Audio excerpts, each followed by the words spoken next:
evening, everybody. Welcome back to the Dugout Football channel. And it's time for the Friday LFC Focus. We are back again. And I'm delighted to say the full panel is back this evening. Joining me, we have Mr. Mack LFC. How are you, Jack? Yeah, thank you very much for having me on, mate. It's great to speak to everyone on the panel, as always. And I think I've needed that after last night's performance. We can all rant and rave at each other and everyone speaking in chat. But yeah, cheers for having me on again, once again, as always, mate. My absolute pleasure. Making his return to the podcast is Mr. Dan from the Mighty Reds Television. How are you, Dan? I'm good, mate. Yeah, I'm okay. I was obviously we had a few weeks off for Christmas, didn't we? And I missed last week for various reasons. We all had COVID. And my little boy, who, as you know, he had COVID, and he also had chickenpox as well. Oh, bless. So it was a funny. That's why I couldn't really come on last week, because we were a bit busy. But yeah, I'm glad to be back, mate. It's been a few weeks away, so yeah, we've got a bit to catch up on, haven't we? Yeah, absolutely. Connor has disappeared for the time being. I'm sure he will be back eventually, but we do have the lovely Sophie again. How are you, Sophie? I'm all right. I'm looking forward to an eventful podcast, shall we say? Absolutely indeed. Oh, and if anyone has noticed, apparently Arsenal have requested a postponement for the game against Tottenham. Yay. Surprise, surprise. Not really. Yeah. Play your kids. Come on. Play the under six. Play your canteen. Play the under six, yeah. Oh, it's absolutely crazy. Crazy indeed. But let's have a hello to a few people. And I've seen a few in the chat. Helen Raybold is in. Thank you very much for tuning in again. You tuned into the whole watch along earlier of Senegal 0, Guinea 0. And there was one funny moment where Keita actually knocked out Mane. So that was quite funny. Sorry, Doug, did you do a watch along of a game and it finished 0-0? Yeah, I did, yeah. Never mind. To be fair though, I did do the Cameroon Ethiopia game yesterday. They finished 4-1. So at least I've done one with goals in it anyway. No worries, Jersey boy. Don't worry about that. Yes, the firm. Hello to the lovely Chase Goldson. Hope you're doing it well. Keep up the great work. Told you they were going to do it. Yeah, I know. And get Arteta on trial. Oh, that's funny. That is very, very funny. Well, I suppose we better start off with a negative. How shite was that game last night? Liverpool 0, Arsenal 0. I mean, obviously Granit Xhaka getting red carded was like a blessing in disguise for Arsenal, but my goodness me, another game where we failed to take advantage of 10 men. Jack, is that the worst performance of the season? Yeah, for me, we played bad a couple of times this year, but it was the writing was on the wall before the game even kicked off. The red card played into Arsenal's hands, and quite frankly, that was the way they were going to play. I think it would have been suicide if they did approach the game more attacking-wise, considering they were man down, but the midfield, we've spoken on countless shows, every single one of us, every red round the bloody world. That midfield, it does not work. It used to work 3 years ago when we won the league, great, but times move on, performances move on, players deteriorate in terms of how they play. And if Milner was 26, it'd be running all around the gaff. But I feel for Milner. I love him. I think we all do. But he himself coming off the pitch last night, it's bad on Klopp to play him in terms of he hasn't got the legs, and it frustrates himself. Most importantly, Milner looked very dejected last night, but there was a lot of performances that were not surprising but expected in terms of how bad we have played in recent times. Yeah. I mean, to say the thing is, Sophie, we did speak about Milner last week, and we did say that his legs are going from him. Was that an example of last night? Yeah, I think you'd be daft if you said you didn't see the drop in quality from Milner. You know, when it got to the halfway mark, you really saw them flagging on that. But my biggest thing is, I understand, and I did tweet it during the game yesterday, I understand that Milner needed to come off. I understand he shouldn't be playing 90 minutes. But we had Ox and Jones as the midfield backups for it. Ox was just going to kick it into the floodlights in the Cup for 45 minutes, which I was proved right, because that's all he fucking does. He's playing hoofball with the fucking, you know, spider cam and hoping for the best spot of it. And then you've got Jones, who, God love him, just runs in circles like a headless chicken. Like, neither of them were quality enough to come on and impact the game. And yet, while I don't think that Milner should be starting a game, especially a semi-final, you know, especially against a big team like Arsenal, but it made sense as well. Even though it didn't make sense, it did make sense. Because I don't trust Ox. He's not the same player. No disrespect to him, but he's not. No. And I don't trust Jones. He hasn't had the blood, you know, he hasn't been bled into the team the way, you know, Harvey Elliott was. He went on loan in a championship team. He had to fight for it. He had to earn his place there. Curtis Jones was derailed by COVID and all that, and he hasn't had a chance. Yeah. Not that I don't like him, I just don't trust him, his ability to be there yet. Neither of them are going to have an impact to come off the bench and make a big difference to the game, and neither of them are strong enough to start. So I understand Klopp's mentality of going with your tried and trusted vice captain. I get it. It was never going to work. Klopp probably knew it was never going to work. Even Milner probably knew it wasn't going to work. But when your hands are tied behind your back and someone's got a gun to your head, what are you going to do? You say, oh, it needs a Thiago, oh, it needs a Naby, but you can't magic away Thiago's hip problem at the minute. You can't click your fingers and bring Naby back from AFCON. You've got to deal with what's in front of you right now, and you've got a young lad who's got no experience behind him, and an older lad whose best days are probably behind him as well. Yeah, 100%. Yeah, 100%. I mean, Dan, were you surprised at the team last night? Because obviously Alisson came in for Kelleher. Now, that was his first ever League Cup appearance for Liverpool. I was surprised to read that and hear that it was his first League Cup appearance. But would you have changed anything from the team on Saturday? Would you have given Cade Gordon an opportunity? No, mate, I wouldn't. So I was surprised at the team, to be honest with you. But I thought, if this is a semi-final, get your best team out, and that's pretty much what he did. I thought, to be honest with you. But I was surprised because I didn't expect that he'd go that strong. Through the week, I expected Kelleher to play. Obviously, that changed. Yeah, was it Wednesday? He said Keevan's normally the Carabao Cup goalkeeper. But we're going to give Alisson a game to get a bit of rhythm. I felt a bit sly on Keevan Kelleher. But I still thought there'd be a few other changes in the team. I didn't expect to necessarily see Van Dijk or maybe Trent. Yeah. But in the end, I think he picked pretty much the strongest team, didn't he? So yeah, I was a bit surprised. Yeah, maybe he should have played the younger players. Who knows? Might have got a bit more out of them. Yeah, I mean, is there any argument over the red card? I mean, Sophie, like, no offense to your, obviously, Hovey to be, I know he's a big Arsenal fan, but he must be sick and tired of Granit Xhaka. Honest to God, if you could have seen his reaction, he was so angry, not at the red card, at actual Xhaka for it, because it happened, and I just went, oh, and like looked over at him, and as soon as I looked, his face just fell, and he just went, every fucking game. He went, why did he do that? He went, Gabriel was running in with him. He said Ramsdale had already repositioned himself to be in the correct place. He said, trust your goalie. He went, why has he done that? Why not one? Why is he not trusting the two players around him who were chasing him down as well? He went, Jota was on his own up front anyway. There was essentially 3-on-1, and he decided to boot him in the chest. He was so angry, and he was like, it's every game he does this. He's like, he just makes a stupid decision all the time. I mean, in retrospect, it played into Arsenal's favour, but it left them very, very, very short with an already depleted squad, and he was furious. Yeah, I would be as well. I would be as well, because that was I think that was the 13th red card Arsenal have had under Arteta. That is just unacceptable, to have 13 red cards under Arteta. And especially, I think that must be Granit Xhaka's 5th or 6th red card, Connor.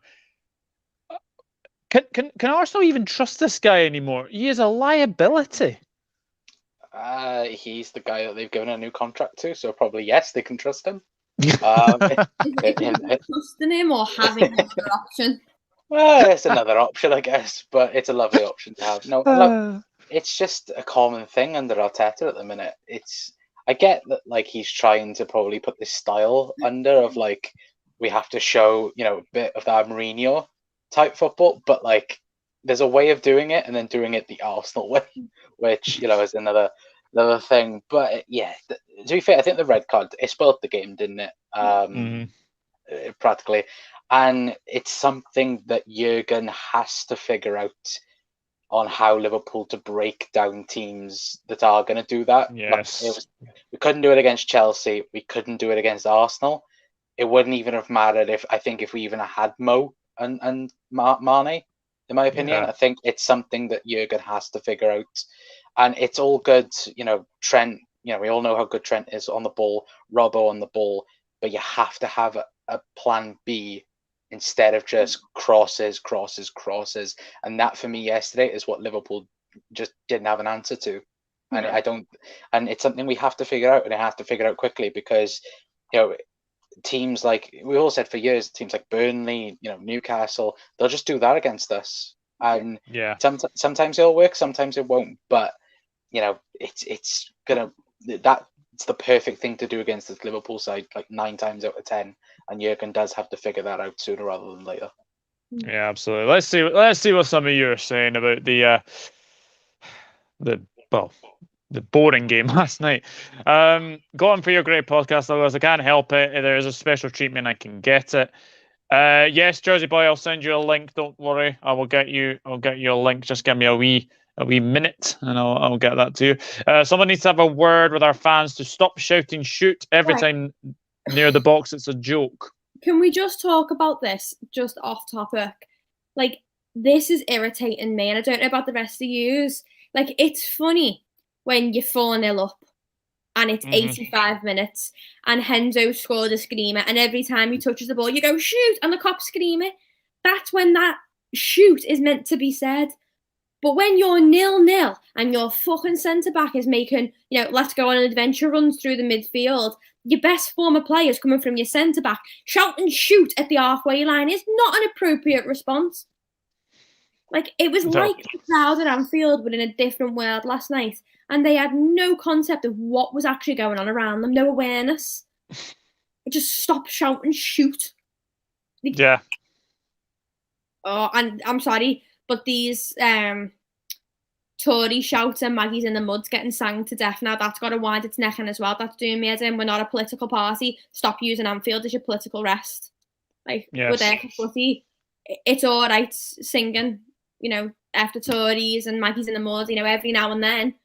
But again, it shouldn't be sang every single game. It becomes a little bit of a political statement rather than a footy game, in my opinion. And pack it in. Yeah. Absolutely, I absolutely agree with that. Jersey Boy, I've sent you a link, so I will. If you basically got Discord, then obviously just check your messages. Anyway, our youngsters going to play better than we did last night. Enter Palimon Origi. Nope, that's not happening. Imagine he comes back and scores. I bet all Arsenal fans are laughing and making us look like. Oh, I'm not going to say that word. That's a bit harsh. Milner has been an outstanding servant to the club since coming from shitty City, and to be playing at 36 is very remarkable. And cruising the training sessions, especially the lactose runs, that's insane. We knew AFCON was coming, not like come out of the blue or could even dare bring quality in. Yeah, that's very true. Xhaka is a very dirty player. Even Charlie Nicholas can't stand him. When Arsenal was actually playing in the UEFA Champions League, he does nothing to make Arsenal tick. If we let Origi go to Inter, we are mad. And last night was embarrassing. Good evening to the 1892 Reds podcast. Is it Luke? Is it Ricky? Let me know who it is in the comments. I'm guessing it's probably Ricky.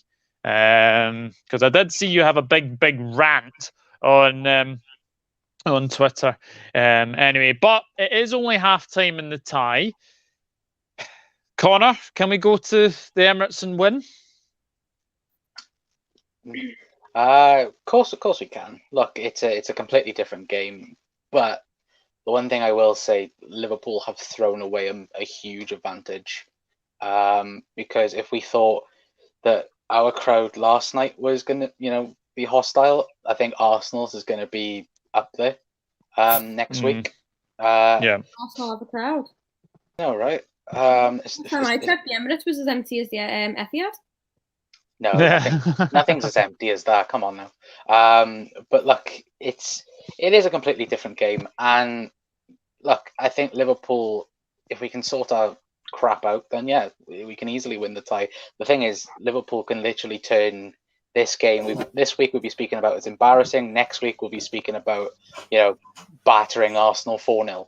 That's how this Liverpool side is. And look, it could very well happen. But yeah, I think we're favourites for next week, but it is going to be difficult with that Arsenal crowd, like I said.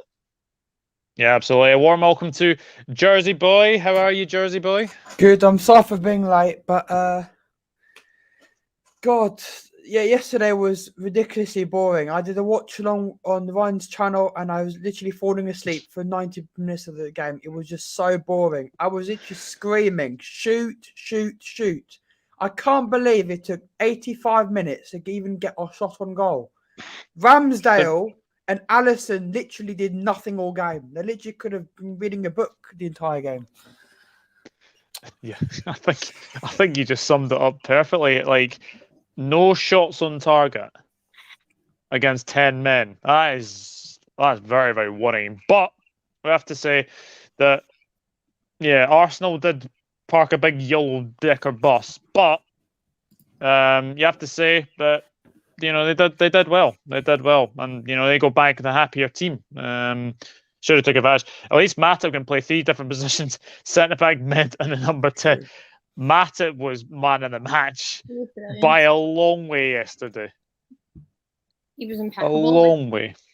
I said yesterday, I love the fact that their defence and their midfield was so weak that our centre-back could make these wonderful runs.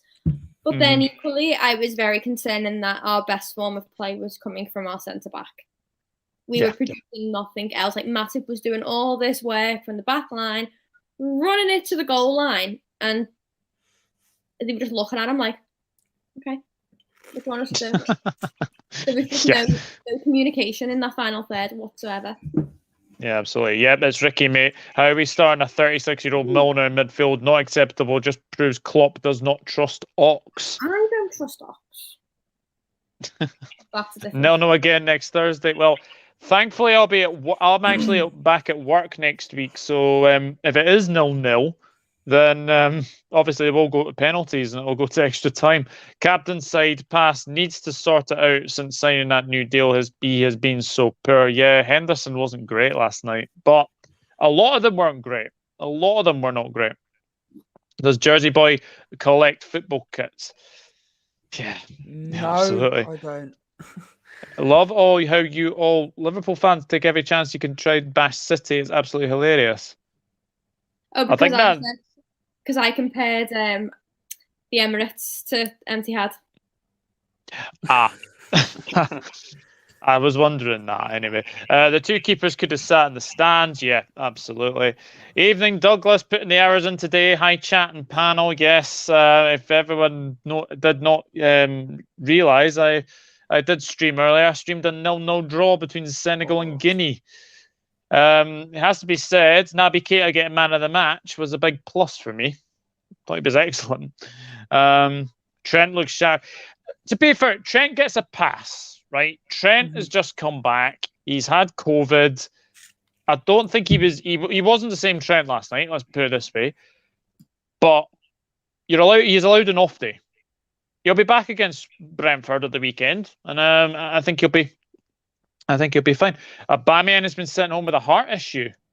Yeah. Oh, I did not realise that. That's not good news. Alphonso Davies got a heart issue as well.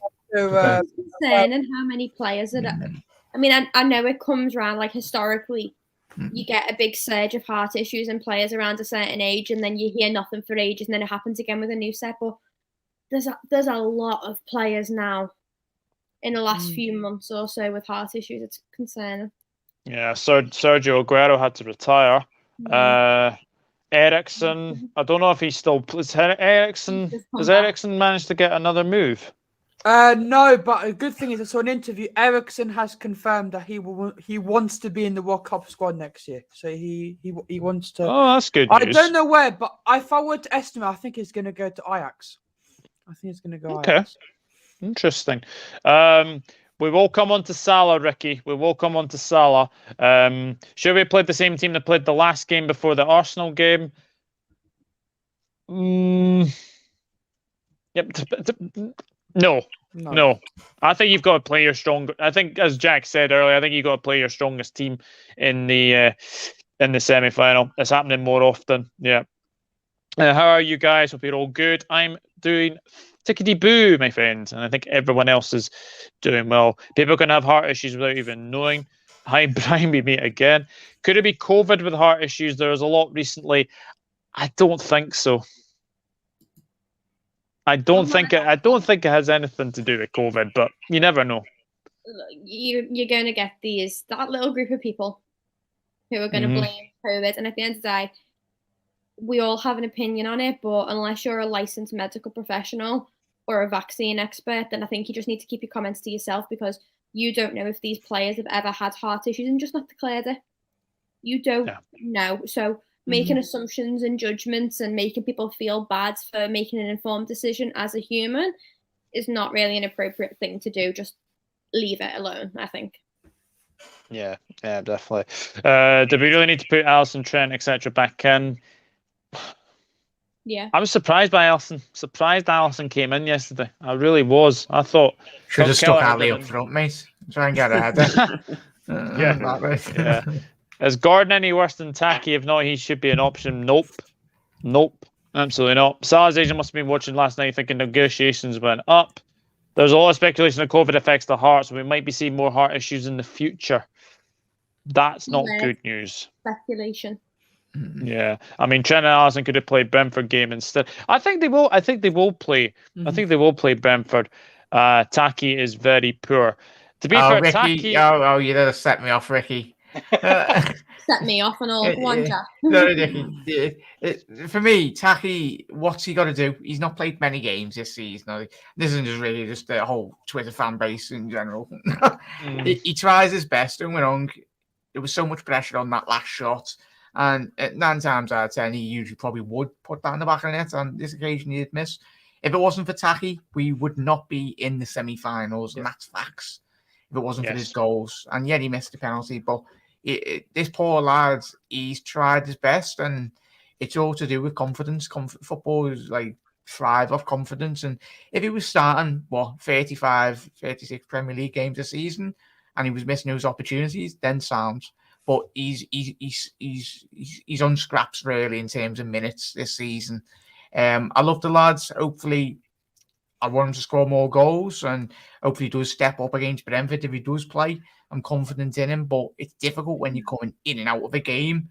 We spoke about rhythm the last couple of weeks. Rhythm, that's why Trent, other lads did play last night. Alisson needs momentum, as bad as it is to see Calais miss out, but this team, the way you play through bad form is consistent rhythm, regardless if the results aren't good. That's when we did play poor last year, when we had 6-7 league games on the bounce at home, losing. You've just got to play through bad form, and the only way of doing that is just playing football games. Sorry. No, that's all right. That's all right. And yes, I don't think Klopp trusts Ox enough. Wouldn't start for any other top. That's harsh.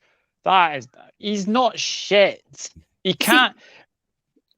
I feel like I'm gonna get kicked off here in a minute. I am done with him, and I've seen Helen's comment there. He doesn't get played enough to be classed as poor. I think he's still in. And I understand what Jack said. I understand your point. You play through bad form with consistency in minutes and yada yada yada yada yada. But the lad went on loan to Southampton and did sod all. The lad has been in training consistently for 3 years with us now, and he's done sod all. Yesterday, I understand you say, we wouldn't be in the semi-final if it wasn't for Taki, blah, blah, blah, blah. You could say the same about Origi. You could say we wouldn't have got to the Champions League final if it wasn't for Origi. They have good elements, but his positional play yesterday, taking out that really bad shot with an open goal yesterday, just take that out of the equation. His actual positional play yesterday was absolutely atrocious. For somebody who is responsible for getting us to the semi-final, the first big team we come up against in this cup tie, and it's not even the best form of that team, and he goes to bits. Now, what really annoyed me is Matip went on a beautiful run, absolutely brilliant footwork, passes to Bobby. Bobby dribbled it round the box. It's all the eloquent hard graft, and all Taki had to do was tap it in, and he kicked it out. He kicked the ball out like he was clearing on our side, and it was like, no, what are you doing? He plays everything backwards. Yeah. He never looks for the forward pass. He never looks for the assist. He never looks for the thing. And for an attacker of the quality that we saw when we wanted him, when we went up against him in the Champions League, he doesn't fit our system. Look at the positional play he played there. He didn't play as an out-and-out striker. He didn't play as a winger. He didn't play. He played more as a calm centre-forward, sat right behind Haaland. He was the pace that passed the ball. He was the feeder to Haaland, and then Haaland was the one who created everything from there. We thought we could implicate that into our squad. We thought it would take us to a next level, and it hasn't worked. It's no disrespect to Taki, but he's just... He said it last night, the pundits at the end. It's just not worked out for him at Liverpool. He's just not had the impact we thought he would. And if he plays one more backwards pass, I'm going to hit him with the ball. Dan, I'll give you this one. We all love Klopp, but do you think he talks too much sometimes? Plus, he had the option with Jones and Ox, but still went with Milner. Do we need to question this? Does he talk too much? I don't really get that. What's the other bit? The options of Jones and... Yeah, the fact that we went with Milner and Henderson, and he had potentially Jones and Ox to come on instead. Yeah, I think we've touched on it before. I mean, he likes his soldiers, doesn't he? He knows he knows what they're going to do. He knows where Henderson's going to be. He knows where Milner's going to be. He knows where Fabinho's going to be. He doesn't have the trust yet, does he? And he's never going to have in Jones or Ox. He certainly might get it in Jones in the future, but he hasn't got it now. He doesn't trust them. Managers are all about shape and discipline and tactical discipline, aren't they? They like to know where the players are going to be at any certain time. You're going to get, your solid sort of performance off them. Whereas, Jones could drop a 4, whatever, I don't know. So, yeah. Yeah. That's very, very, very strange. Very, very strange. Does anyone else want to go on that one? Jack, Connor, Sophie? Yeah, it's important that obviously we all love Jurgen, but no manager, even Guardiola, Fergie, it's important that we do question them sometimes and keeps them on the toes, because it's even his Klopp's time at Dortmund as well. The shit they did the fan, and they had to move on. But it's Jurgen gets paid multi-billions to make the decisions, and he will make the right decisions. And if he doesn't, then there will be questions asked of him. No manager is unquestionable, regardless of he's won trophies. Very, very true.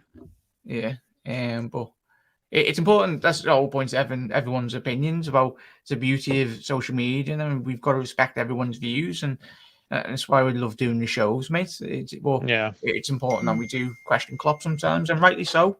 Because last night, even his comments after the game, he didn't match up from what he was saying a couple of weeks ago, saying, Ox been playing the best, which best performer in terms of training, then why not playing him?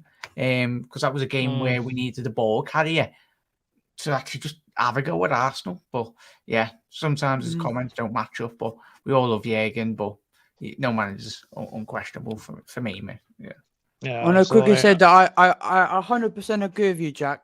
Like, if you think, for example, like City fans having a huge go at Pep Guardiola when he was experimenting in the Champions League final, going with no CDMs and losing their midfield battle and Chelsea winning and stuff like that. I think no manager can't be questioned. And obviously we all love Klopp. He's a fantastic manager, but sometimes you screw up, and when you screw up, you've got to be told you're screwing up. And I think the fact that he picked Milner after that hard performance by Milner in the Chelsea game, I had a sinking feeling in my belly the minute I saw Milner on the pitch. I was like, this is going to be something's going to go wrong here. So, and the huge problem is with a 0-0 draw, that means the second leg is whoever wins. Yeah. I know. It's You really don't get, difficult now. obviously, you don't It's get that. For me, it's advantage Arsenal because they're at home, they're their fans. They're probably going to get some midfielders back. I can see them signing a midfielder before we play them. So, yeah, not looking good. Very tactically inept yet again for not the first time. I think overs like tactically from a sense of Jürgen. He had 90 minutes there to change the whole complexion of the game when you go down to 10 men. But we've seen so many times this season, over recent times as well, when a low block team, I know it's difficult when you've got two banks of four just sitting on the edge of the box, but I thought we were past that, but quite certainly we're not. And Lord help us, we play after. Is Klopp making substitutions too late? Yes. Myself, I'm kicking off here and I'm muting myself. Your computer knew. It was like, oh, she's on one, mute her. Like, no, you do not whip someone off at 45 minutes at half time in the dressing room. I just, personally, I was listening to what both of you were saying there, and like, I get to error is human. You know, Klopp's a human. He's brilliant, you know, mastermind. He knows what he's doing, but he's going to make mistakes. He's a person at the end of the day. Like, do you know what I mean? You all sit there and say, oh, and he's playing the 4-3-3 again, myself included. But then when he does experiment and he has changed the formation and he did that diamond pivot against the City game a couple of seasons ago, we all kicked off because it didn't work. It exposed us in ways we weren't used to. So you can't please us. 1 minute we complain about 4-3-3. The next minute we complain about a double pivot. The next minute we want a diamond. The next minute we want, you know, a 5 in the middle. We want a 3-back line, blah, blah, blah. You can't please everybody. Just shut up. But Klopp makes substitutions at 60 minutes every single game. It's 60 to 65 minutes he makes a substitution. And I agree with I agree sometimes he needs to make slightly earlier substitutions in 60 minutes. But you do not whip someone off at 45 minutes. That, to me, is just so disrespectful. Unless somebody is injured and cannot play the next 45 minutes, that team need to go out with a bit of rhythm. Because for argument's sake, all right, let's go for Milner. Milner probably should have come off for half time. But you want to go back out after a bit of break where Arteta has had his team in the dressing room, has given them a pep talk. They've changed their tactics, being a man down, losing Xhaka. They've changed their game. You're telling me that you rationally made the decision to take off James Milner, to put a new player in with fresh legs, who hasn't had the communication for the last 45 minutes with the rest of the players on that pitch, when you know they're going to change their game plan and put a blockade up? Do you not think it makes more sense to keep the player you've got for just a little bit longer, just to see what their game plan is before you make a change? I think personally it's a very clever move. Wait out your opponent 10 minutes, then change it. I don't think it should have been made at 60. I think Milner should have come off before then. But I don't think it's right to whip someone off for 45 minutes. I think it's a disgrace if you do. I think that's very, very fair. I think that's very fair. Yeah, boy says he should have scored, but that comes down to him not being playing consistency. Unless he plays against Leicester, or him and everyone else turns into prime Pele. I love how Mina went, sack it, I'll make it harder for us next week. Fact, Sophie's not good enough. When do Liverpool play? Liverpool play Brentford on Sunday. I'd start Gordon next week. Some actual pace on the wing. Jones is an LW, not a CM. Klopp needs to stop playing him there. For me, attack is a midfielder. Plays better when he's attacking the goal. Playing up top don't work for him. Surf Dudes, I've just answered that, but thank you very much for the super chat. Liverpool play Brentford on Sunday at 2 o'clock. 2 o'clock, I think. I don't think it's on TV, though. From memory, I don't think it is on TV. Keita is one of them world class in training. Keita was excellent today for Guinea. Played just behind the striker. Maybe that's something to maybe look at, because he did play there in Leipzig. Sure, if that game came down to big minimum, I bet he makes that 9 out of 10 times. Yeah, I think he does. Liverpool social media, you can't have an opinion. Everyone jumps on you. It's so toxic. If you don't have an opinion to match, We don't need any new signings. Klopp has a great squad. The emergence of Neko, Taki, and Matip as a centre-back CDM 10, unbelievable. That you can go. That's a bot, I think. He's taken K off at halftime twice. He has. I'll start Gordon next week. Oh, I've just read that. I love James Milner. Great career he's had, but winning the bleep test must start him some games. Hello, the official Y1B. I would make subs about 60 to 65 minutes if needed. Just wanted to hop in and say Chelsea are massive. Oh dear. Wait until you get beat by Manchester City tomorrow. Let me just say that. I think Klopp gets away with a lot because of the love we have for him. Yeah, but he's not immune to criticism. He's not immune to criticism. Let me just say that. Jared getting more backing with Villa than ever would with us as well. Big up, everyone. Hope you're all well. Luke, I did not see you were a bot. I've just seen it now. I've just seen it come up. So I've actually blocked the bot. I've not blocked you. I've blocked the bot. Oh, dear. Right. I didn't think we would spend 36 minutes on a 0-0 game. But obviously, Salah contract. I've got what he said recently. I want to stay, but it's not in my hands. It's in their hands. They won't know what I want. I'm not asking for crazy stuff. I love the fans in the club, but with the administration, they've been told the situation, it's in their hands. But as you said, Sophie, he's got 2 years on his contract left. Yeah, I mean, I get what people are saying because I feel the same way. He's the best player in the world. Give him what he wants. You want it as a fan. You want the ink on the paper. You want him to sign the contract because you want it secured. But then you've easily got to think that he is the biggest player in the world. His contract negotiation is going to be more complex than others. He is requesting to break our wage structure. We don't know how much, but it's quite clear that that's what he's trying to do. And I had this discussion with Keith last night, and we were talking about the wage structure, and I said, I understand why we've got the wage structure in place, but you've got to, at some point, go with the punches, and you've got to up your wage structure. And, okay, say we give Salah 400k a week, and then Trent comes over and goes, well, I want 400k a week. When you influence a game, when you are breaking statistics, when you are breaking records on the platform that Salah is doing, then you will warrant 400k a week. But until then, we still have a wage structure. Just the higher point of the pinnacle's gone, inflation, it's gone up a little bit. But he's got 2 seasons left on his contract. It's not like it's a Genie situation where he's got 6 months left and it's still not done. Yeah. We are spoiled in the fact that we had Trent, Alisson, Fabinho all sign new contracts again like that. But their contracts might have been so much easier because they may not have been requesting a big pay increase. Their contracts were relatively new anyway. They were extended. Yeah. Salah's contract is ending. And as Carragher said last night, when we bought Salah, we bought smart. We paid pennies for him in retrospect to what he's earned now. The money we've put into him and the money we've paid in his wages wouldn't even cover a transfer fee for him now. And who's going to come in for him? Are the Spanish Giants going to come in for him? No. They're in financial distress. They haven't got the money for it. Where's he going to go? Where is he going to go? And this is not a situation or a contract that can be solved by going, just write down what you want, Salah, and we'll give it to you. Liverpool are a business. And as much, I'm not defending FSG, but they're a business. They have to put into terms everything. As a fan, we go, Salah, money, give me. Happy days. But we don't run a football club.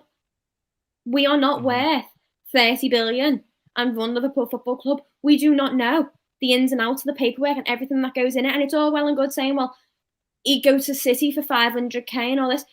But if Salah's in these interviews saying how much he loves the club and how much he loves the fans and how he feels at home here, he's a Liverpool legend. He would not disrespect his legacy by going to a rival like that. He'd have to leave the Premier League. And where is he going to go apart from PSG just to sit behind Messi? We know how well that worked out for Genie, where Genie's looking for a loan option. Until we're at red tape deadline, a year out, then I'll worry about Salah's contract. But it's on the table. And every time you speak to Salah and every time they speak to Klopp, they're giving you the same feedback. It's an ongoing negotiation. It takes time.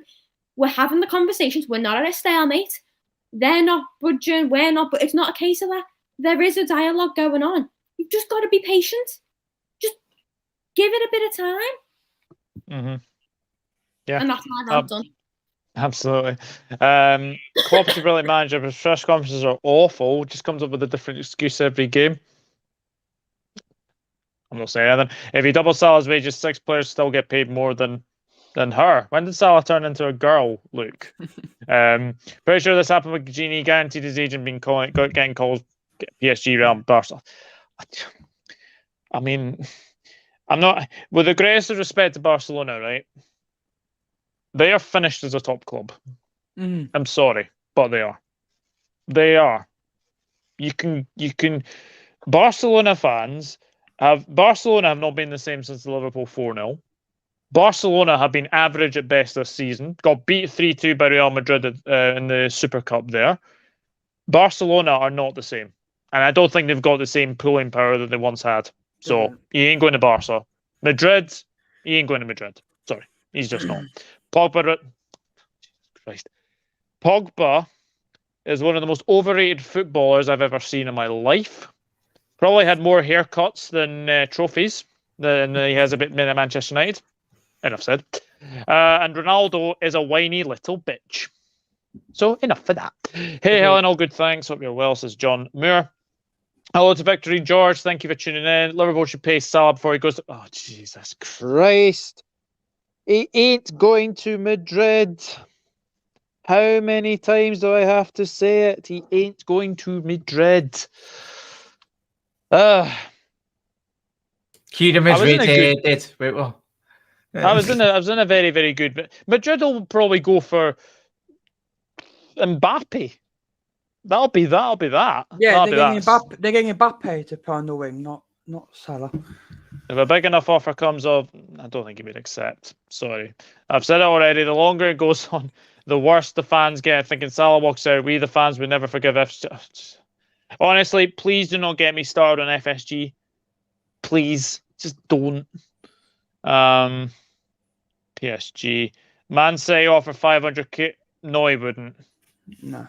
If Salah, as Sophie has said, if Salah loves the club as much as he has, he will not be going to a rival. He would never go back to Chelsea. He would never go to...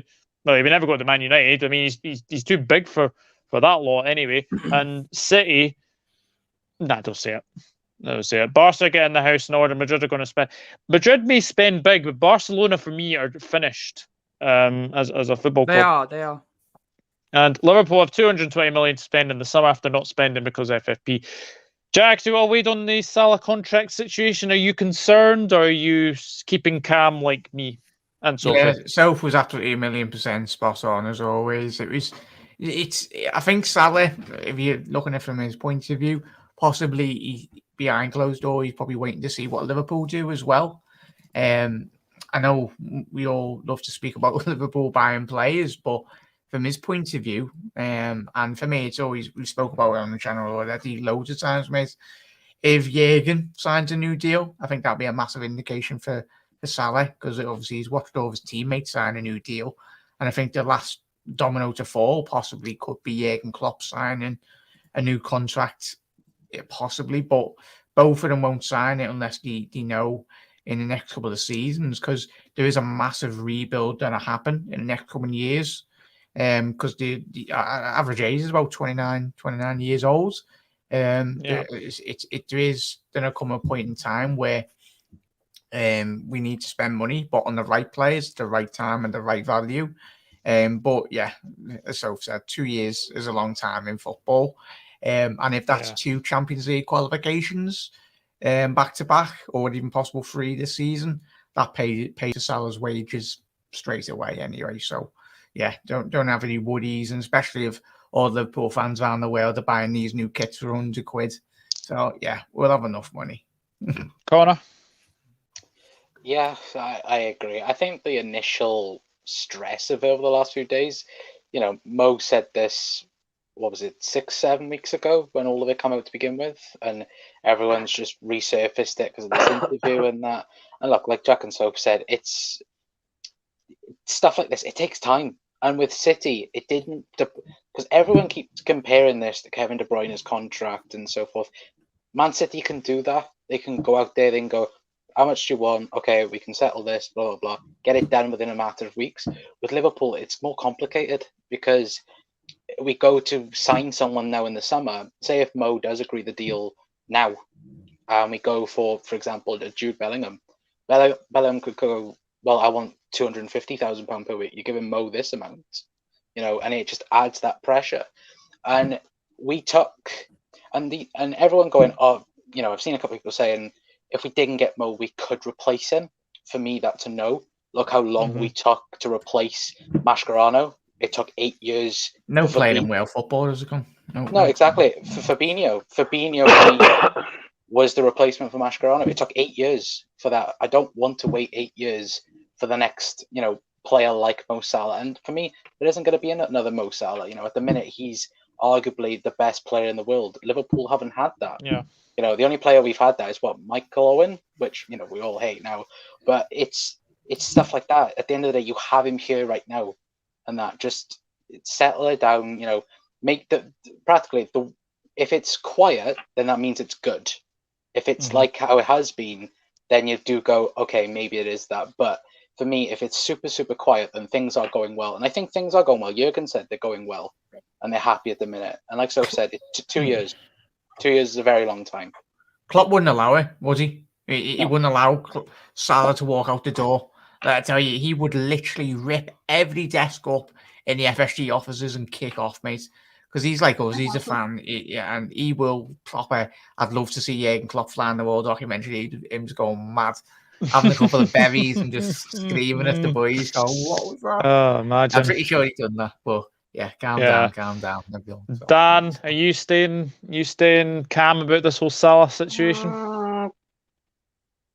Yeah, and no, mate. I think it will get done eventually, but yeah, there's a little bit worrying, isn't it, that we can't seem to get it done. I know it's a big deal and all that, and he's the biggest player in the world, and there's all the market and the image rights and all that sort of shite that they're going about these days. But at the end of the day, he's a brilliant player, and the sooner we get it done, the better. And until it gets done, these stories are going to resurface, aren't they? So it is a little bit concerning, but I think ultimately it will get done. But as I say, the guys have pretty much covered it, to be honest with you. Yeah, absolutely. Let's see what some of you are saying. Madrid are going to do madness in the summer. We'll get Mbappe, Haaland, and Pogba. Oh, by the way, sorry, I was going to say there, Connor said we all hate Michael Owen. Now, I definitely do not hate Michael Owen. I could never hate Michael Owen after that wonderful day in Cardiff, which pre-Istanbul was my best moment supporting Liverpool. Yeah, and as Helen said, Salah wouldn't go to Madrid after Ramos and co UEFA Champions League. Absolutely. I think Bobby and Manny won't get new deals. Need to wait and see about that one. There's been no news of Barca have got money to spend, in my opinion. I may be wrong. No club can realistically pay 1.1 billion, not even City or Chelsea. So where the Barca are getting money to buy, I think you meant players there. And this is 100% right.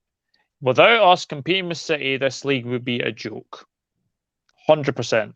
Because it's been Liverpool, City the last couple of years. Yes, people can say, "Oh, Manchester United finished top 2 last year," but look at where they are now. Look, yeah, exactly. I tried to remind them of the place. Yeah, absolutely. So we will move on to the game on Sunday. You forgot to ask me if you want to. You can still move on. Oh, my apologies. My apologies. I'll make it quick. I'm not worried as long as it's not signed after January 2023, because then he can talk to other clubs. So as long as it's done before then, which I think he will.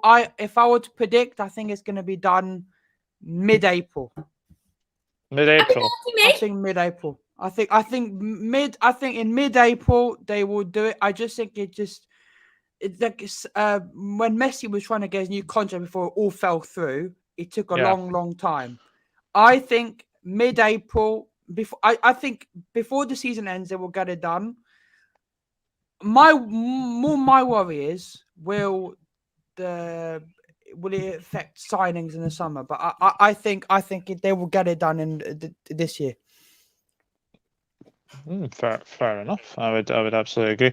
Barca just got off money off an investment company. That doesn't surprise me. Does not surprise me one bit. Can't see them in the table.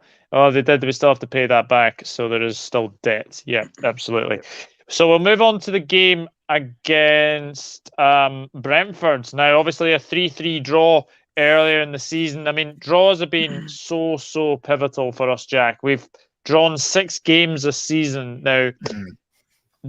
Brentford was one of those games where I walked out of there and I said, we were very fortunate to get away with a draw that day.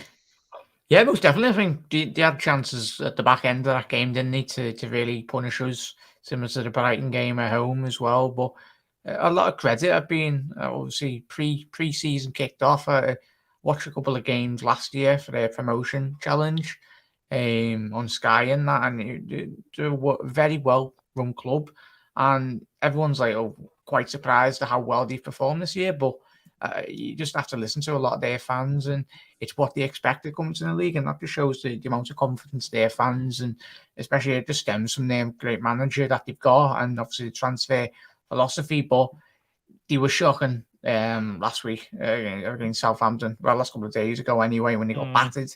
Anything other than a Liverpool win, it'll be deeply disappointing yet again. And we'll be speaking, Carbon Coffee might as well replay what we've spoke about against Arsenal in the Cup. But yeah. Fingers crossed. Obviously, Ollie Watkins not Ollie Watkins, he used to play for them, but Tony, there we go, my mate Tony. He's fully fit back now, which is a positive for them. But we've got to be switched on. We can't. The best way to react in a football game is go straight again.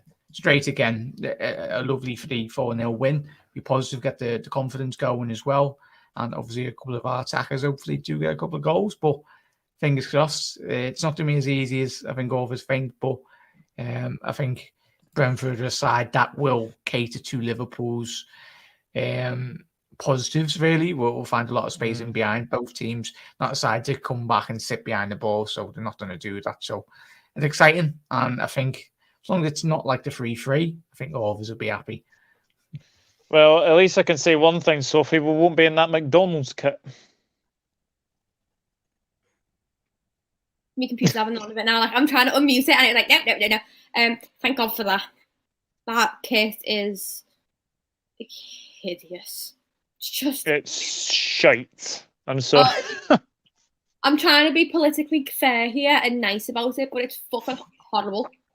Like, it feels like a form of abuse. Like, I feel like the players are forced into it. You know, like when you've seen that video recently, that little lad whose dad put him in the United shirt, and he stood there lifting up, going, don't like it, and he's like, no, it's boss. He's like, no, don't like it. I feel that's what our players are like when they walk in the change rooms and they see that, and they're like, I don't like it. Do you know? There's something you said, I think a couple of months ago to me. I think it was there's one kit that can make Virgil look really bad. Is that kit? Oh, I hate it. And Virgil can save. For me, Virgil could save anything. Like, he'd look good in a bin bag, and I'd still be like, like, that man looks good in anything. But he puts that kit on, and I went, oh, honey, no. Like, it gave me the ick a little bit. And no. I feel like if they put that kit on, they belong on, like, with a lollipop on the road, like, helping people cross the road type thing. Like, you could wear that out in winter as a form of reflective safety wear. Yeah. Hate it. Just very, very quickly, Anne, I've seen that we're not in the yellow kit on Thursday. I think apparently we're away. They won't clash. No. So definitely. Jersey boy, Brentford. They've had a bit of a sticky spell recently, but they are 12 points above the bottom 3. What have you made of them this season? Because I actually think they've been a breath of fresh air to this league. I think they've been brilliant. As I said to Ryan and many other people, I really think they're missing David Raya. Unfortunately, I think it was a PCL injury, and he's out for 3 to 4 months. And their backup Fernandez is not as good. He scored an own goal against Southampton. He's not been very good, and I just think they're missing him because against us, the saves he was making were ridiculous because we had so many chances and he was saving, and Alisson was saving as well. I think, in my opinion, one of the main reasons why they've been in so much bad form is I think they're really missing David Raya, and I think maybe how when Adrian was in goal for us, the whole back line didn't feel comfortable. I've got a feeling that Brentford are having a similar situation where they don't feel comfortable when Fernandez is in goal. Yeah, I absolutely agree. Connor, obviously Brentford have made a transfer signing in Jonas Lusso. Now, obviously ex-Everton, ex-Huddersfield. Could you see a wee change in goal for Brentford at the weekend? Again, I think it just depends on Tony. I think he's the main threat for Brentford. I've seen them, I think the last game I've seen of them was when they played City. And for me, they deserve something from that game. But it's that consistency thing again, isn't it, mate? And at the end of the day, they come into Anfield. We'll look to be, back to our best, after what happened with Arsenal. I don't know, personally. I think that if Liverpool could control the game, then yeah, I think it'll be 2-0 easy win and just control. But as we've seen in the reverse fixture, that game wasn't controlled. It was full mayhem. And one of the most entertaining games of the season. If you're a neutral, for us, it was, your heart kept going every 10 minutes. But it's what we don't want that to happen again. And we don't want to concede the early goal because the exact same thing will happen like at Arsenal. They'll just get everyone behind the ball and then it will be the entire game then trying to break it down. And I think as well, it'll be crucial on who we play because I think Jota, Bobby, they're pretty much guaranteed. It is, again, that right-hand side. What do we do? Do we change system? Do we keep 4-3-3? It's difficult, but I think Liverpool will bounce back. But Brentford, I think they've been brilliant this year and will definitely stay up. No problem with that. It's then again next season, that second season syndrome. Leeds are currently having it at the minute. And I hope they don't get it because the crowd there is unbelievable, and I hope they do stay in the league for a while. Yeah, well, 100%. And obviously, Dan, they've got Manchester United coming up. So 2 tough games, but they're a very dangerous side when you play Brentford. Yeah, I think I didn't know much about them when they come up. Mack was a bit of the Brentford expert, wasn't he, at the start of the season? When we played them, I thought, wow, they're brilliant. And Jack was bob on about them and Tony and all that. But they seem to have drifted, haven't they? Like a lot of teams do when they come up with a bit of swagger and they get a few early results, but then they sort of start to drift down. They got ploughed, didn't they, the other day? That said, I think it's going to be a tough game on Sunday, more due to Liverpool, to be honest with you, because I just can't see where the goals are going to come from. I think it's going to be a real grind again. I do worry. I don't think Brentford will give us as many problems as they did in the league game at their ground. As I say, I think they've sort of peaked now and they're sort of slowly slipping down the league a little bit. They won't go down, by the way. I can't see the bottom 3 moving at all. I was looking at Everton. Everton have been absolutely crap, haven't they? But yeah, no matter how many games they lose, they just never get any closer to the bottom 3 because the bottom 3 get ploughed every week. Brentford, they're not going to go down. They've got probably too many points already, to be honest with you. But yeah, it'll be a tough game. I think it's going to be, as I say, it's going to be a horrible, horrible grind of a game, and I'd be delighted. I'd snap your hand off now for a 1-0. Yeah, I think it's going to be. I think it's going to be one of those games, and So we'll come to team selections now. I'm going to do this a little bit differently. So Jack, who's in goal? Ali, of course, my man Ali. Yeah. Sophie, you're back 4. Robbo, Virgil, Matip, Trent. Midfield Jersey boy. Go for it. This is very, very hard. but I'm gonna go with trusted but not trusted. I'm gonna go Fabinho, Hendo, Ox. I just think even though I could go with Jones, I just think Ox. I just have a feeling that Ox could make some runs to the middle and catch Brentford. But again, Jones scored an absolute screamer against Brentford last time, so maybe he could come off the bench and do that again. But for me, I'll start Ox. So Fabinho, Hendo, Ox. And your front three, Connor. I had Jota, Bobby, and Ox. I've Curtis Jones in midfield. That's the only other change I got. Interesting. As and I have to say, I think this is one of the best comments of the night. Norwich are the biggest waste of promotion. I think I said a couple of nights ago, I think it was on my Premier League predictions show, Norwich, why? That on Everton. Yeah. Even though they've been established in the Premier League for years after years. But... Yeah. Helen says that Tony and Canos are two of the best players for Brentford. Yeah, it'll be nice to see Sergio Canos, actually. I hope he gets a good reception, for sure. I may have Cardiff at the end of the month. Yeah, that's a 12 o'clock kickoff. On BBC, Sunday. isn't it? I think. ITV. ITV. I'm going to hopefully be at the game, so that's going to be a good game to go. Oh, nice. Nice indeed. If Brentford go down to 10 men, we draw. No, please don't say that. Please don't say that. I'm cursing it already. Yeah. Hello to Andrew Williams. Hope you're doing well. Even though anyone worried about the Brentford game, I think Reds may take the odd shock loss in this AFCON period. Not Anfield, I don't think. I think Palace is the more dangerous game because it's Palace away.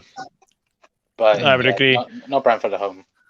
I predicted Liverpool 1, Brentford 2. Am I mad? No. Because we've got 1 win in our last 6. So it's the not last great. one was against Newcastle, which is ridiculous. Yeah. That's quite bad, isn't it? And we spent the last hour talking about how bad we were against Arsenal. So is it going to be another case of Andrew and chat of no creative players in that midfield? We're not opening up a Brentford side, but fingers crossed. You got to be positive. Yeah. Okay, so I'm going to get your predictions for this. Obviously, Dan, you've gone 1-0, is it? Yeah, I got 1-0. Go for it. Yeah, real horrible dog of a 1-0 win, maybe with a goal from a set piece or something like that. Can't see any other sort of creativity coming from anywhere, really. Yeah, I'm going to be a bit optimistic. I think they're on a wee bad run, actually. So I'm going to go 3-1. Jack? 3. I know I'm the optimist, really, most weeks. I'm going to go with Dan. I'm going to go 1-0. 1-0. I'll take a 1-0. Sophie? I don't do predictions, and you know this.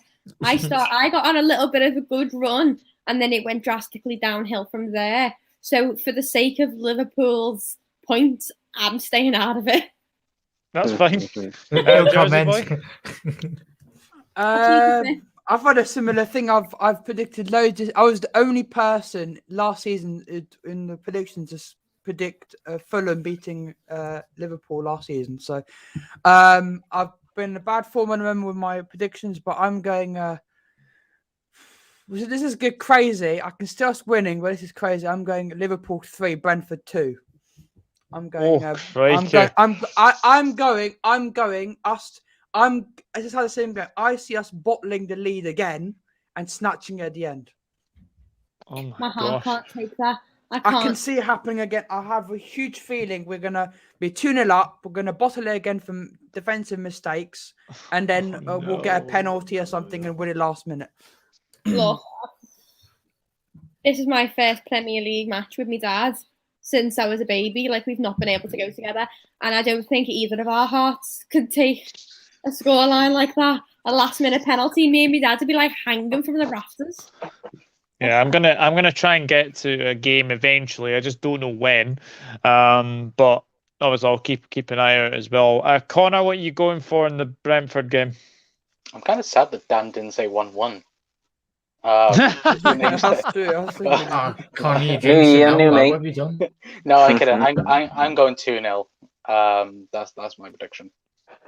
Yeah. Raya's out, Andrew. Raya is out. He's 3 months. damaged knee ligaments. 3 or 4 months, isn't it? Yeah. PCL, I think. Form is irrelevant in the Premier League. Premier League, most unpredictable league in the world. Last season, we won 7 games without a win at home. Anything can happen, but real scoreline. Hopefully, 2-0 Liverpool. Brentford recently have leaked a lot. Yeah, definitely. But our draws are costing us dearly, though. Yeah, I've said that. We've had 12 wins, 6 draws, and 2 defeats. And those 6 draws have been really, really bad. 3-0 for me. My not all right, Jersey boy, says Brian. This time next month, it may be a case of just playing for second. Therefore, important Liverpool get through against Arsenal and Scumdiff. Oh yes, well yeah. You're a Swansea fan. I keep forgetting about that. Why not? 3-0. That would be very, very nice indeed. I mean, we've covered the Arsenal game anyway. Right, potential transfers in and out. So, Jack, do you see any potential players leaving the club this window? No, unless Newcastle go on a madness. I don't know. I say on every video they pay 80 million for their league if they want. But like, there's no way anyone leaves the club. We're short on numbers as it is, and the only reason if Liverpool were to lose a player would be 100 million% that we'd be bringing someone in. But yeah, I wish we could, but I think the summer business will be as important. I think Klopp spoke last year, didn't he, about January not being the best month, and unless we see publicly Klopp out FSG like he did last summer, just basically saying I needed centre halves. But I don't think we'll see any, sadly. Yeah, I've got a feeling that will be more probably outs than in. Sophie, you feeling the same way? Yeah, I don't think we're going to see any incomings or outgoings, to be honest, in January. We're not really a January transfer window type club. And those we do make are never really the best outcomes anyway. I think if any players are going to go, like the likes of Ox, Origi, probably Gomez, maybe, you're looking more the summertime. I think clubs are still trying to reevaluate after the COVID crisis and all that. They're still trying to, a lot of clubs have taken it very easy over the last few windows. I think this summer we're going to see big moves happening. So I think if we've got our eye on anyone, it'll be end of the season. Yeah, I agree, Jersey boy. I'm going to go with what Fabrizio Romano said. From what Fabrizio said, he said if there's a situation like last season where there's an injury crisis or emergency situation, that only where we're going to sign anyone in January. I don't see us buying anyone at all. I think it's going to be very quiet. I can see outgoings, and I think there probably will be Leighton Clarkson going back on loan. I don't think he worked at Blackburn, so I think he'll probably go somewhere else. I think we'll see probably some of the youngsters like Clarkson go on a different loan. But I'm fairly confident there'll be no outgoings. Not outgoings, incomings. I think we're not going to sign anyone. It's going to be very, very quiet. Yeah. Now, for being a Welshman, Connor, did you realise Morgan Boys was still at Liverpool, but then is obviously signed from my Scottish club Livingston? No, didn't even know he was until last week. But no. To be fair, outgoings, I do see Nat Phillips going. I think if there's I do as well. If there's a right club, certainly not Watford for £7 million, which was laughable. 7 million? That wouldn't be 7 million. Yeah. Come on. Nat Phillips is the only one for me, mate. I can see going out, and yeah, like the rest, absolutely no incomes whatsoever. Hopefully, save it for the summer, which hopefully we actually do business then, because we might be in 6 months' time, and it might be the same old story. Was that Nat Phillips there, Doug? Are you just saying if you got his answer? No, it was my fiance to tell me that my tea is ready. So, guys, speak amongst yourselves, and I'll be back in a wee minute. Yeah. So, hello everyone. Hello, chat as well. This is our show now. Right. So, I'll read someone somewhere. We'll read out some the comments. Where were we, Doug? Obviously, will be announced. Obviously, the 1892 Reds podcast will be announced deadline day to make fans happy with no signs. I think we talk about Mo Salah, Norgard, the midfield. Read that one. Performers of Ellen's in Premier League. Yeah, Ellen's gone with a 4-0. We're gonna do a heck of a lot better to find form. Playing Brentford might be the game. Eddie, he a good player to have in your squad. This from Andrew. Is he not? Performs at a good level when played. Doesn't seem to soak.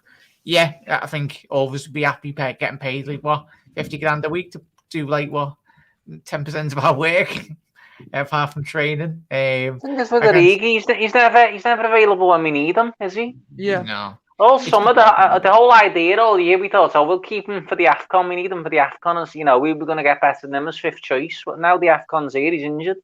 It'd be ridiculous, mate. Yeah. Use all his powers with that scorpion kick. Yeah.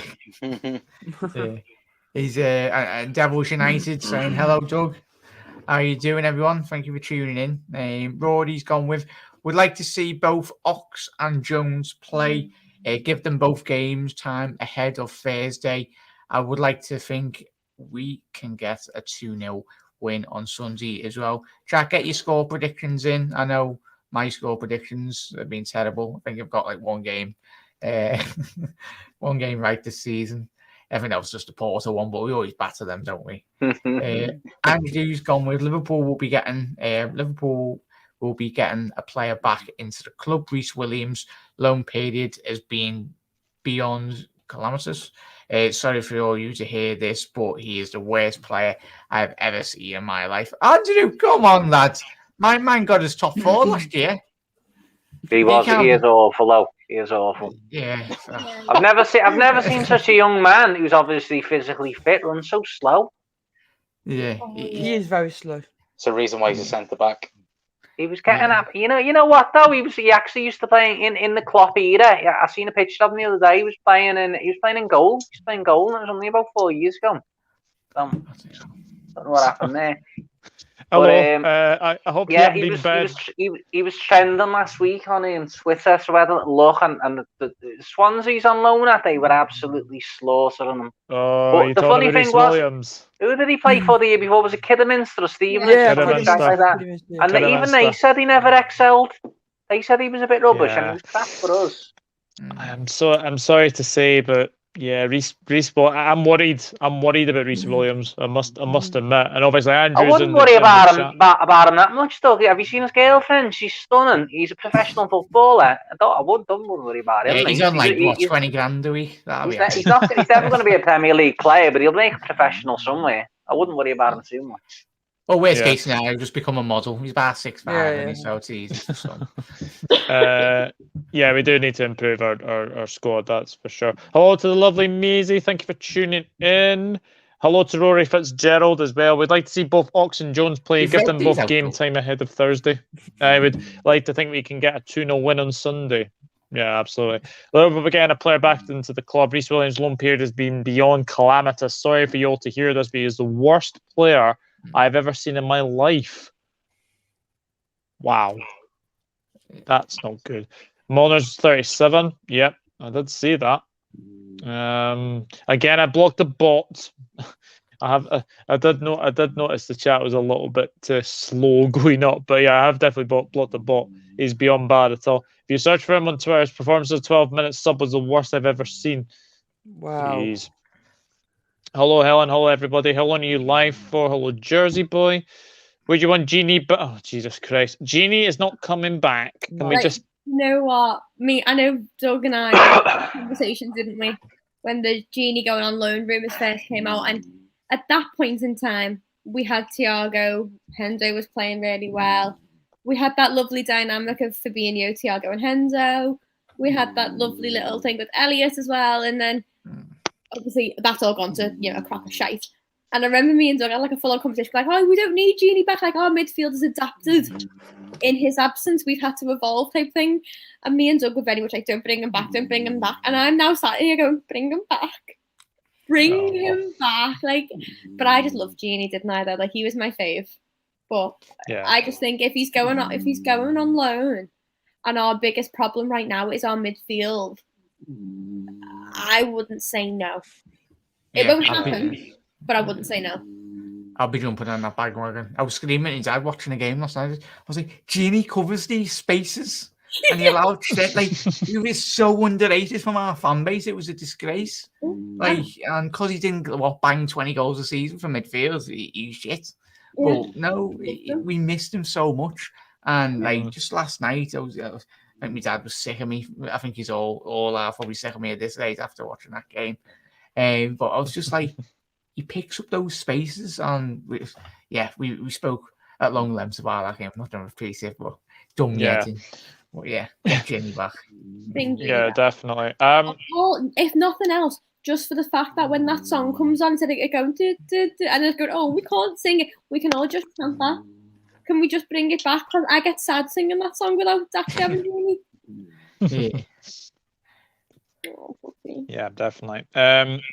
To be fair, I know you're saying it's a bit stop being nasty, Andrew, but to be fair, Andrew is very, very passionate about Swansea, but he has actually predicted Manchester United to lose 3-0 to Aston Villa this week. So, that I would love that. I would love that as well. I really would. Sky Sports making rumours of Genie leaving. West Ham need a backup striker. Yeah, there's Gabriel Barbosa, I believe. Yes, it was a frustrating match. Brentford next, which will be tricky. Have to watch his attempted vocation. Anyway, could you see Ginny going, Doug, and chat everyone as well? Could you see Ginny going to Villa? Possibly. No. The way, no. The way they're signing players. No, mate. No, I can't. I think he's too good. I think he'll stay at PSG and then he'll get to move to another Champions League club. He wouldn't drop that down. They've got far too high a profile. I think if he did that, I'd start having problems with Gerrard, and I fucking love Gerrard, but he's got to stop because he's making some very big moves right now, and it's not great. It's the pull of Stevie. Would you have said that same about Coutinho though? I know he's not at the highest level, but Andigne gone to Villa as well. Him and Gerrard are going to have a good career, I think. He's got a better pull than a certain Rafa Benitez at the F. Up to Rafa. Doing a great job, isn't he? Yeah. Agent Rafa. It's been a tremendous show. Just going to give a lot of people a score update in the African Cup of Nations because Gabon are losing 1-0 to Ghana. Ghana were really hopeless against Morocco. So Ghana are beating Gabon, and in the Premier League it is 0-0 between the M23 derby, which is Crystal Palace, and don't ask why people say to me it's a derby, but for me it's a rivalry. But there we go. I really like Genie's superb player. And apparently Arsenal are wanting him as well. And I've seen a few Arsenal fans, not going to name anybody in particular, but they said that they don't think Gini Wijnaldum would walk into their midfield. The delusional people when Granit Xhaka plays every game for them. Yeah. But I seen one of them spaces at the start. What are they called? Spaces. I've never even been in spaces on Twitter, and one of them was the Arsenal fans saying Van Dijk wouldn't get in their team. Oh my god! Oh my fucking! Honestly, do you know what? Speaking of that, obviously you all know that Keith's like an Arsenal fan, and after Ben White's performance yesterday with his stats that came up, Keith tweeted it and was like, "Virgil van who?" Just to wind me up, like just to wind you up, yeah. Just like I was upstairs in the other room, and he was like, "So look at my Twitter, look at my most recent tweet," and then started giggling to himself, knowing that he wound up. The amount of people who follow me because saw me reply to Keith and was like, "Oh, wind your neck in," who didn't realise that one, it was me fella, and two, it was a joke. Who jumped on him and was like, "Virgil van Dijk does this," and I had to comment on them all and was like, "No, he's taking the mick. He's winding me up. Like he's not one of those Arsenal fans that actually thinks that." I was like, "Keith, you've really set yourself. You're gonna get shot here, love. Like, stop it." Yeah, absolutely. Burnley getting relegated. I think that's. I I think that's fact, not fiction. That's my Christmas present. The fact they're going to try and get Andy Carroll as the back to replace Chris Wood, I think, is probably putting them down into relegation. Big Sorry. Andy C's going over it. Sorry. What? From what I've heard, the replacement for Chris Wood is Andy Carroll. That's what I've heard from quite reliable sources. So I think that's pretty much the rundown. Andy Carroll, who will probably go down if you put in a worse Liverpool 11, he probably goes into the striking role.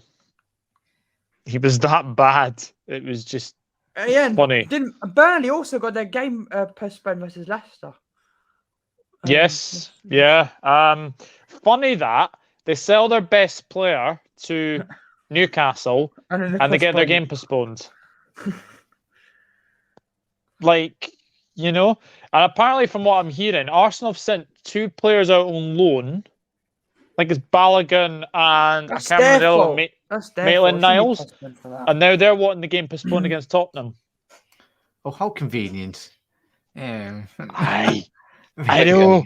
It's like the Office meme, how the turntables have turned. But the funny thing is, I'm seeing Arsenal fans on Twitter now going, "Oh, for ours is because we've actually got COVID cases. Yours is fake."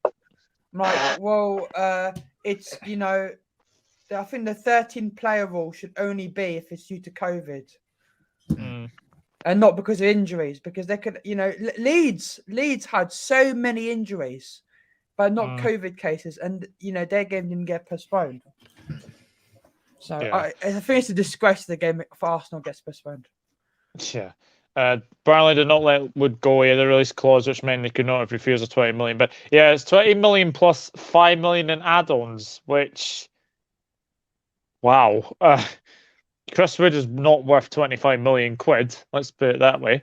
Did you see Andy Carroll's offside goals? Yes, Andy Carroll scored 2 absolute worldies, and they were both miles offside. Just goes to show that he isn't that great anyway. But no, I mean the only player I would probably see coming in if we really were desperate would probably be a midfielder on loan, somebody like that. But I can't really see anybody coming in. I can't see a defender coming in. I don't think Gomez will go out on loan. I don't see Gomez going out on loan. I think we need all the defenders that we actually need as well. But I don't think we'll go midfielder on loan because I remember Fabrizio on the stream recently saying he made a video called Liverpool's transfer strategy and stuff like that. And he said recently, Liverpool do not want to sign players for the short term. It's for longer. So I don't think they want a player now, which I find is ridiculous because sometimes you need for short term, but I think what they want is for the future. And I'm very curious to see what the summer is. I swear to God, if the summer is again nothing, I think there's going to be a big explosion in that FSG boardroom. Oh, I'm bloody belling. I hope. Water is wet. Yeah, exactly. Can we sell Adrian? Yes, please. Origi? No. What's with people's obsession with selling Origi? We fucked him. We didn't have him. Especially we haven't got Salah. Who's going to score our goals? We need him. We've literally like with the fact that yesterday we didn't even have a single proper attacker on the bench except Cade Gordon shows how much we need Origi to stay. We cannot continue this AFCON period with literally no attackers on the bench. So we cannot sell Origi. I think you could see Origi maybe going in the summer or maybe later, but no way in January. We're not doing that. No way. No, definitely not. Yes, we do need a backup defensive midfielder, but we do have Tyler Morton for that, but still too young. Oh gosh, I have no idea. Salah is irreplaceable, I think. Pretty much the same. Swans are 6 points off the relegation. Yeah, I did see that. God, yes, Bala, Algeria, Sierra Leone. Stephen Cocker was man of the match in that game. He was absolutely amazing. Really good. Get him in there. Put him off runs. Yeah. just very quickly. Has any of the panel been watching the African Cup of Nations? Yes. No. Which Egypt game. games have you seen, Jack? Connor? Yeah, just the Egypt one for me, mate. Yeah, Just watch them now. Egypt, Senegal, and Guinea today, and practically every single game that's just affected Liverpool players, and that's it.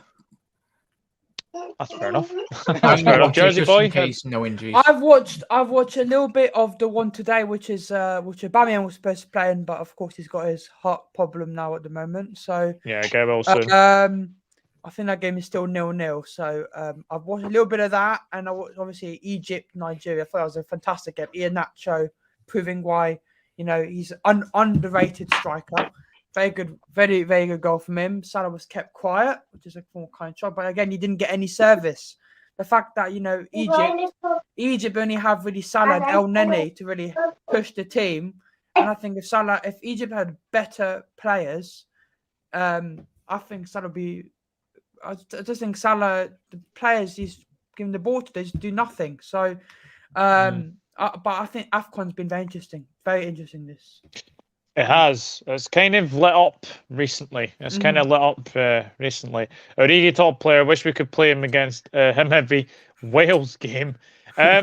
Nathan, good evening. Hope you're feeling better. And I know you will be one of the travelling Cardiff supporters to go to the game. I find it weird that actually you can't see Cardiff City or Swansea City at home, but yet you can travel away. Makes no sense. I agree. Makes absolutely no sense. Anyway. Evening all. Sorry, I was on Mike Green channel talking about darts. Need headache tablet after the darts announcement. Shambles. I'm interesting. Tyler Morton was average. Oh, no. We're not going to start criticising our young players, okay? Enough said. He's better. Oh, here's a question. Neco Williams, do we see him leaving the club? Yes. I think he will leave on loan. I have a feeling. I have a small feeling. This is a stupid thing. I do have a small feeling in my stomach that next summer will be huge. I think we'll spend loads in the summer, and I think one of them was we're going to sign a backup right back. And I think Nico will. I can see Nico going to, I don't know, a team that maybe comes back up from the Championship. Maybe if Blackburn go up or Bournemouth, he'll go Bournemouth there or on loan or something. I can see him leaving on loan next summer. That's interesting. Connor, obviously, I know you like Neco. Do you think he might go? Yes. I know Cardiff really want him, but they can't afford 10 million for him. I think that he will go, but I don't think Liverpool are going to get a backup right back. I think Jurgen likes Conor Bradley enough to put him there. I think that Liverpool should be looking for a backup right back for next summer, but yeah, I do agree that I think it will be a loan, but I think it'll be a loan to an obligation to buy. I don't think Liverpool are going to put him out on loan and have that, ask. Oh, for God's sake. Jack and Connor, the background. So you see me messy roommate, so it's just hard. Exactly. It's a mess back there. We don't talk about it. Yeah, Sophie, what's your thoughts on Neco Williams? Because it has to be said, the Anfield crowd were a little bit angry when he basically put the ball out of play with no pressure on him. I couldn't give a flying fuck. Oh, okay. I don't care whether he's there, whether he's not there. I don't care. If the kid wants to go, let the kid go. He's shite. He can't play right back, so now he's trying to transition to playing a more forward front player, and he can't do that either. I'm surprised he knows his left from his right foot, to be honest, and he's just not Liverpool worthy, so go. Not asked. Did I make it a bell? Yeah, he spends far too much time modelling, doesn't he, Nico, on his Instagram, so yeah. Look, yeah. I know Harvey Elliott's quite prone to doing like a little bit of a modelling thing and showing off his misses and all that, but his misses of the week. But at least he backs up what he's football pitch. Nico Williams just turns up and goes, "What day is it?" I'm sorry, I like the kids, and he's got a lot of potential, just not for us. Yeah, I absolutely agree. Guys, before we go, does anyone have any questions for the panel? I must admit, obviously we do have Palace away coming up very shortly, as well. Obviously we did win 7-0 the last time of playing them. Connor, you said that's quite a dangerous game. Is it because of Vieira now being in charge of Palace and not Hodgson? Well, yeah, no, really, because I remember watching Palace and Arsenal early on in the season, and Palace were the better team, but they lost, and that's what could simply happen again against Liverpool. They are a good attacking side, which is of course nice to watch, but they do leave themselves quite open at times, and I think Liverpool.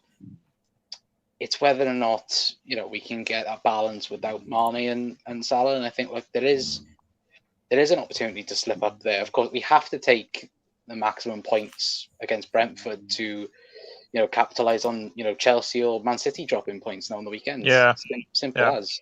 And if we can get the win, we'd love it. But I think Palace away is a very, very tough game. The crowd is brilliant 9 times out of 10. And I think that it's going to be a tough game, and if we can get 3 points, then we'll deserve it, because it is a very, very tough place to go to. Yeah, absolutely. Here we go. Gerrard against Benitez next week. Who's going to get booed the most? Gerrard. Yeah. Gerrard. They boo Benitez week in, week out. Bless them. They haven't seen Stevie G since he was a Liverpool player. He's gonna get you saw the reception he got at Old Trafford the other day. Yeah. It's gonna be worse. He's just gonna get booed relentlessly. I hope Villa smash United. I really do. I loved him. I loved him. He's such a legend, isn't he? He just turned his back toward them, and he was loving it. He's firing. Did you see how much it went to? That video that the United fans put up where they were shouting you scout bastard to Gerrard on the way out, and they were because people were tweeting the video of him walking around taking it all in, flipping the coin between his fingers, and they were he loves it, and then they tweeted that and they're oh yeah, are you sure about that? He just ran down the tunnel type thing, and I was do you not remember one of your best goal scorers was from Crocky? I'm one of their greatest managers as well, so yeah. So. Don't be saying you scouse bastard. Just you had Wayne Rooney and you idolised him and he's as scouse as they come. So I'd chill your beans there, babe. Absolutely. Nathan, highly unlikely. In all honesty, to be fair, Senegal have been very, very sluggish. I'll say that now. I think they've been really, really sluggish. Egypt haven't started yet. Guinea, both Guinea and Senegal are all but through the next stage, but probability probably at this moment in time 25%. I don't think they'll be back. Is it the top team, Doug, that goes through, or is it top it's two? The top 2 go through, and then the best third place teams go through. Like the Euros a bit, only 3 games, and then Yeah, we're not getting any of our players back any soon then. And the thing is, even if Salah and Mane are back, are they really going to play Cardiff? We're not going to play them against Cardiff in the FA Cup. So, what's the next background going to be for Jack and Connor? I reckon I prefer not to answer that, so I let you guys answer that. If you send enough super chat, you can put anything in the background, mate. Yeah. If you pay us enough, you can have wherever. It's a nice day.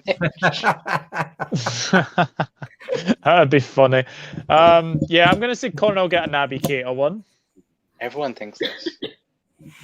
Jack, if Ivan Toney signs for Liverpool, I think he'll get a Toney one. I hope I interview him, mate. I'll tell you. Everyone oh. Nah, he's a boss fella. Hopefully he scores no goal the weekend, so up Toney. Yeah, pretty sure he will. Last question for me. Good to talk to everybody. This draw. That's got draw written all over it. The overall head-to-head record on that is 40 wins for Brighton, 40 wins for Palace, and there's been 28 draws. So nothing separates them. Nothing separates them. And as you say, Brighton love their last-minute goals as well. Both equally, in my opinion. Gerrard for loaning the shit bag and blue shite for letting Dina go. Yeah. Everyone's going to be fuming with that. The Dina's gone to Gerrard. Doesn't take much to wind them off, does it? Benita's doing business with Gerrard, Dan. You what?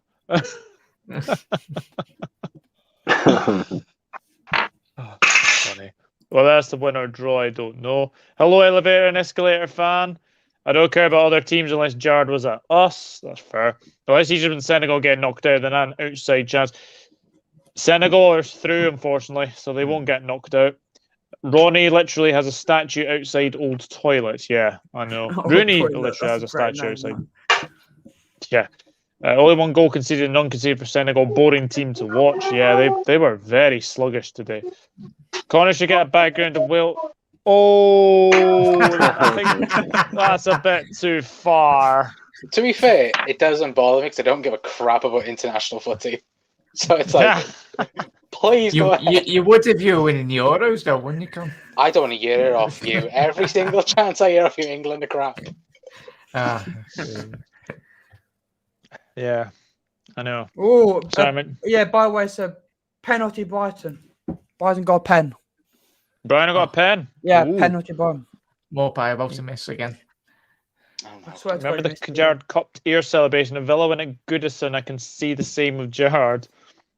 Dania has walked around the pitch most of the season. Ooh. Yeah, he's been terrible. Coutinho back was okay. There's a rival video. Ah, jeez. Yeah. I still haven't seen it. What was it? What was it? Just a shocking. Oh no, it's the joke about Coutinho having a bad back and how he's managed to get to Villa. Oh yeah. But in my honest opinion, I'm not crying over spilt milk about Coutinho. Yeah, we'll be fuming when he bangs one in from 40 yards against us, though, won't we? I would love it. I would love it if tomorrow he scores a hat trick against United. That'd be bloody hilarious. Yeah. I'm very happy you finished that sentence then. Penalty. By the way, Jack, it's not Morpet taking the pen, it's Pascal Gross taking it. Oh, is it? Yeah, he's missed a couple, isn't he? And he just missed it. I'm putting the lotto one. Yeah. You just said they're going to miss the penalty and he just missed it.